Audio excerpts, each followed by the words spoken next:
گنج بخش فیض عالم مظہر نور خدا،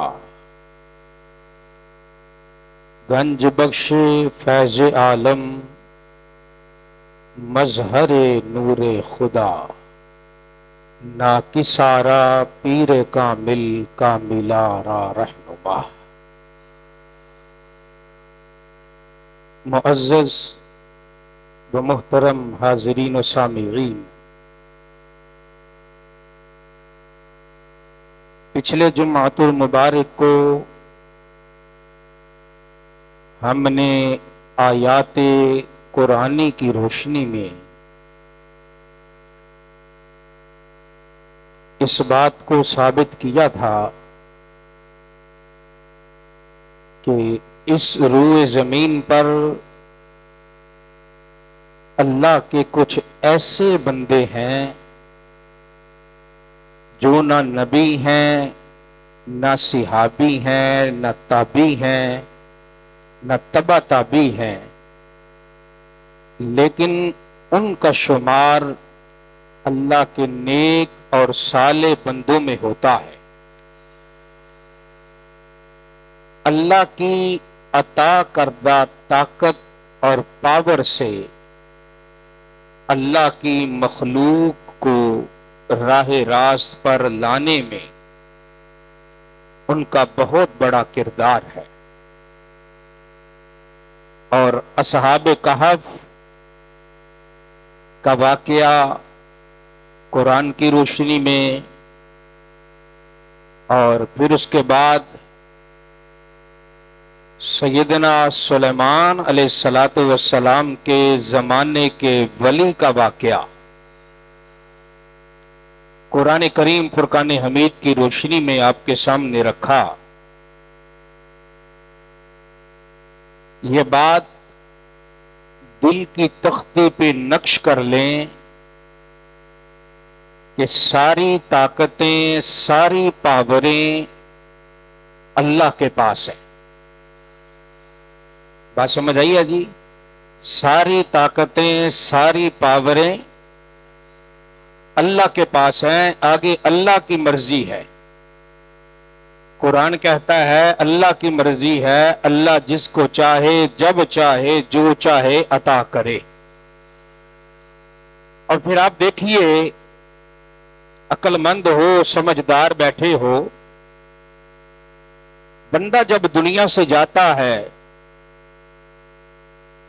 تب اہل خانہ کی کیفیت اور ہوتی ہے، کچھ دن گزرتے ہیں تو اور ہوتی ہے، پھر کچھ وقت گزرتا ہے تو اور ہوتی ہے، اور پھر ایک وقت آتا ہے جو خاص لوگ ہوتے ہیں نا، ان کی قبریں بھی یاد رہتی ہیں، اور کچھ بدبخت ایسے بھی ہیں کہ جن کو اپنے بڑوں کی قبریں بھی یاد ایسے ہے نا جی۔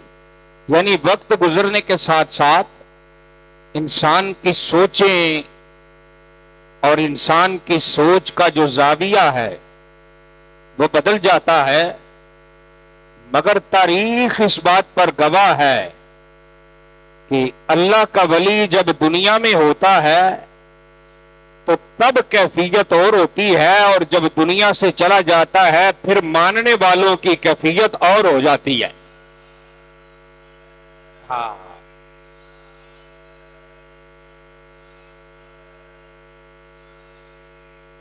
ہاں، تب ماننے والوں کی کیفیت پھر کچھ اور ہو جاتی ہے۔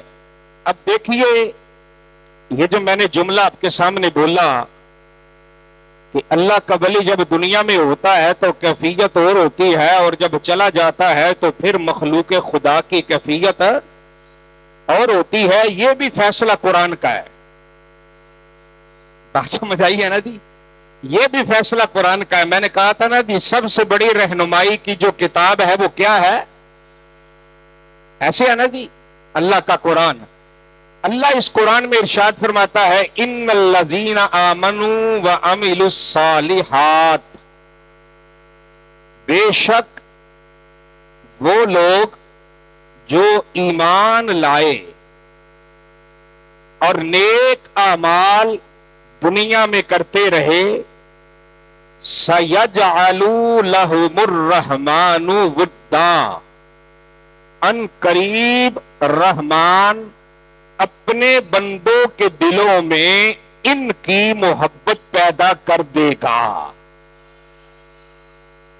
بات سمجھ آئی؟ ابھی یہ قرآنی فیصلہ ہے۔ اب دیکھیں حضور سیدنا داتا گنج بخش علیہ الرحمہ، آپ کو 1000 سال گزر گیا۔ کتنا جی؟ 1000، 1 سال نہیں، 2 سال نہیں، 3 سال نہیں، 4 سال نہیں، 5 نہیں یار، 1000 سال۔ بندہ منہ سے کہتا ہے کہ 1000 سال گزر گیا۔ اچھا جی چلیں، جہاں آپ کا مزار ہے یہاں کے رہنے والے بھی نہیں تھے،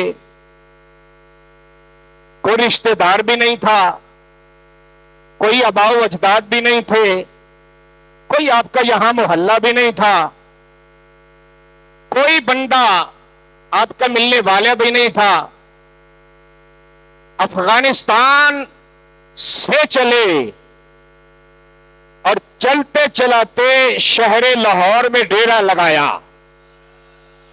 تھوڑا سا اور آگے چلیں، بابا فرید الدین گنج شکر، کہاں کے رہنے والے، کہاں سے چلے اور چلتے چلاتے پاک پتن آ کے ڈیرا لگایا۔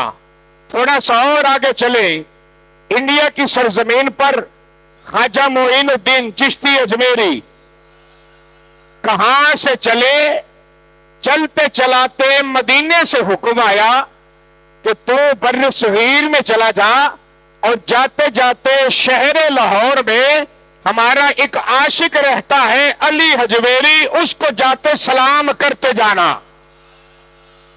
آپ ایسے بر صغیر پاک و ہند کے اولیاء کو دیکھیں تو نہ اپنا علاقہ، نہ اپنا شہر، نہ اپنا رہن، نہ اپنا سہن، نہ کوئی آباء و اجداد، پھر مولا یہ ماجرا کیا ہے؟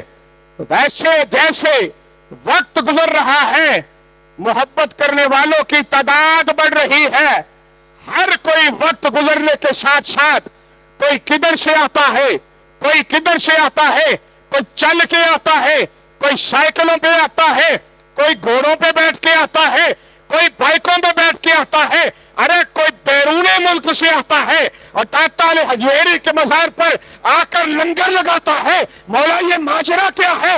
فرمایا قرآن پڑھنا، اس میں ولی کا کوئی کمال نہیں۔ سَيَجْعَلُ لَهُمُ الرَّحْمَنُ وِدًّا، رحمان اپنے بندوں کے دلوں میں ولیوں کی محبت پیدا